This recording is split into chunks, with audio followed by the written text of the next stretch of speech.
Hi,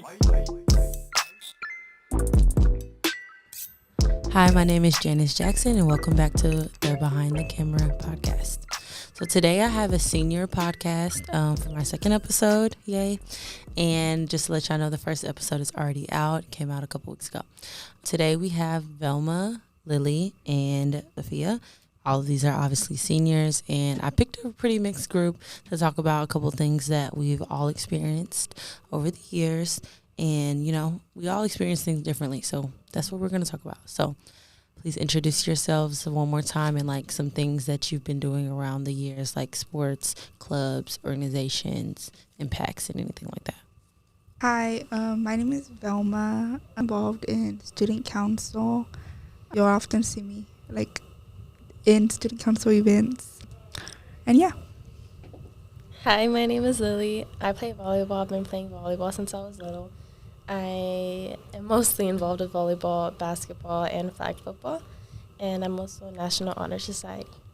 Hi, I'm Sophia, I guess the only thing I can really say I'm like really part of is yearbook. But I've been doing yearbook since the first year was a class. Velma has too. But yeah. Sophia is also very talented in the arts. That's a lie. She doesn't think it, but we know it. Okay, so the first thing we're going to talk about is when we first got here in 2019, couple months before school was going to start, our 6th grade year, and we're going to talk about Camp Jolt. So we can start from the first thing y'all remember, because I remember that bus ride. It was That bus ride was Yes. long.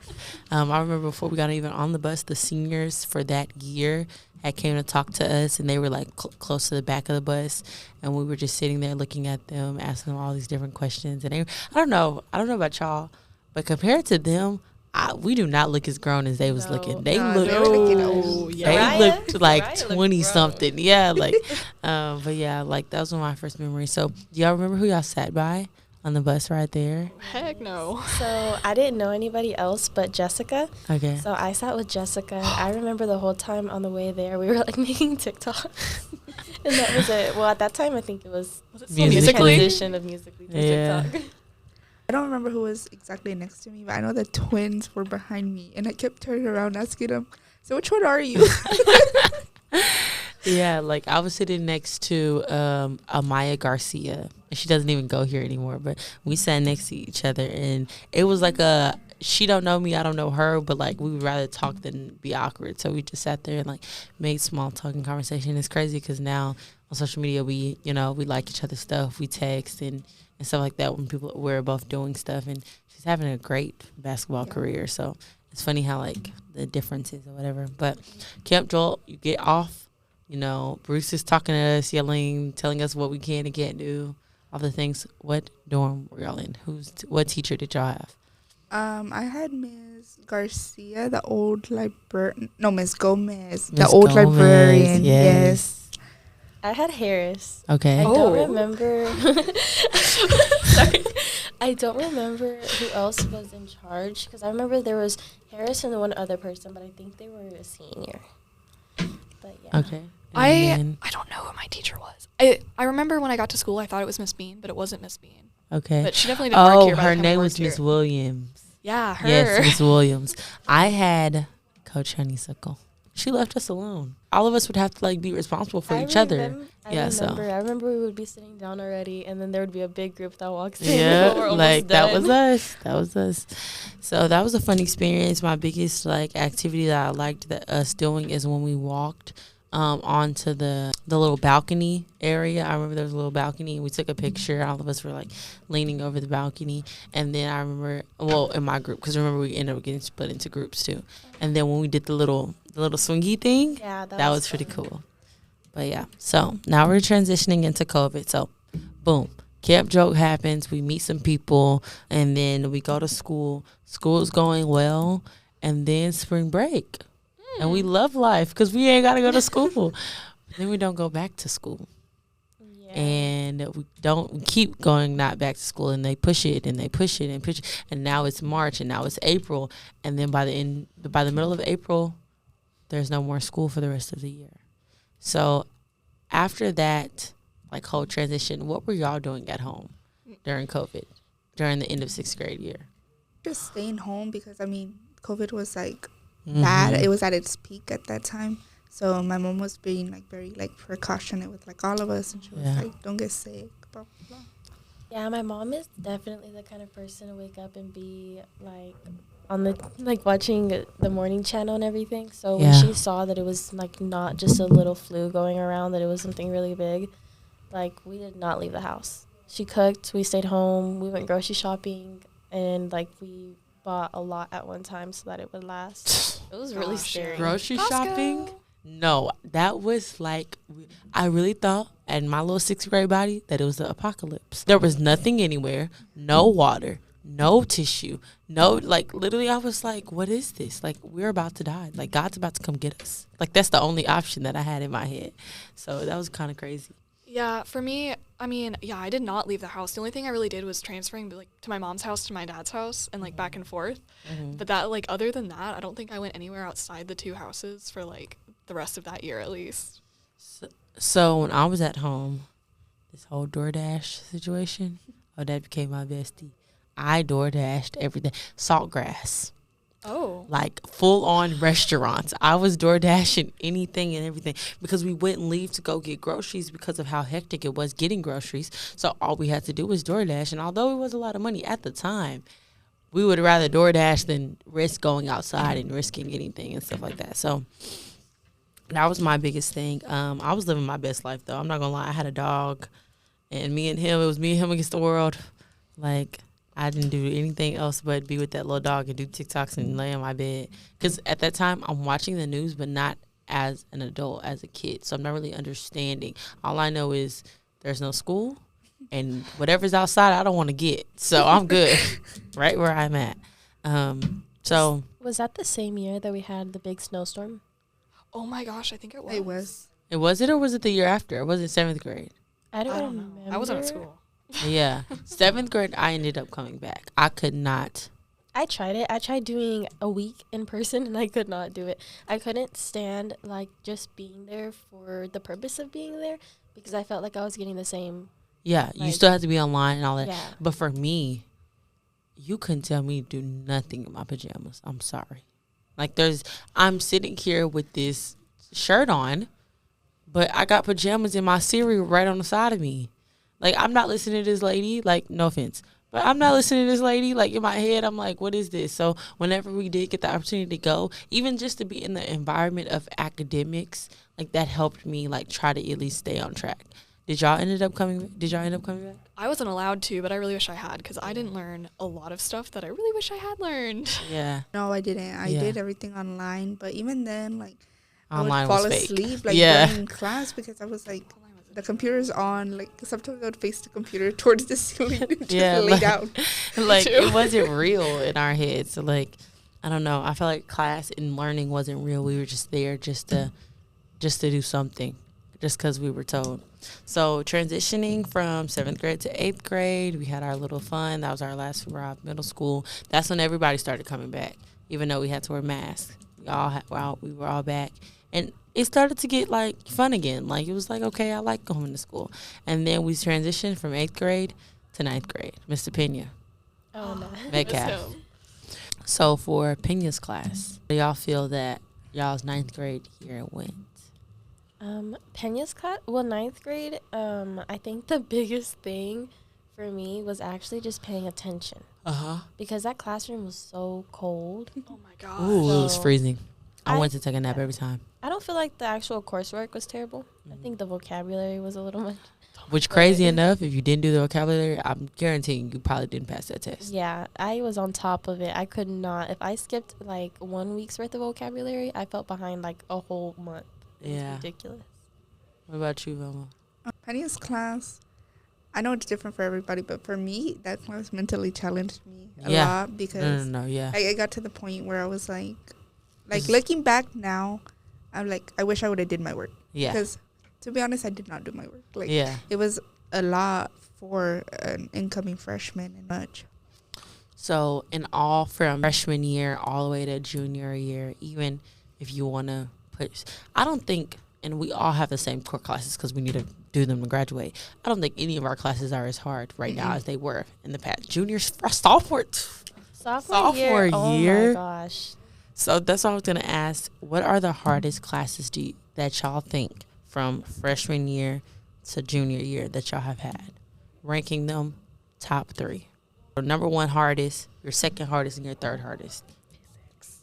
I think physics, I didn't really get my life together until like after sophomore year, so that might be kind of on me, but physics was like the hardest class I've ever taken. I've never felt that stupid in my life. And it wasn't even that we were stupid. It was just like there was no amount of trying, quote unquote, that was going to get you to pass. You needed to know it.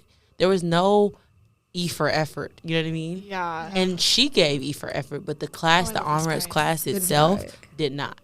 You know what I mean? And so for me, physics was number 1. What's your number 1? My number 1 would be probably algebra 2. Algebra 2. Spring stat. Going into on-ramps like as a first year, like on-ramps humbled me in every single way they possibly could. You could just skate by and think you was going to skate. Yeah. So probably that. What about you? Mine was definitely physics, just because it was very challenging. Yeah. And it was very, like, conceptual. Like, you really had to know, like, what was going to happen.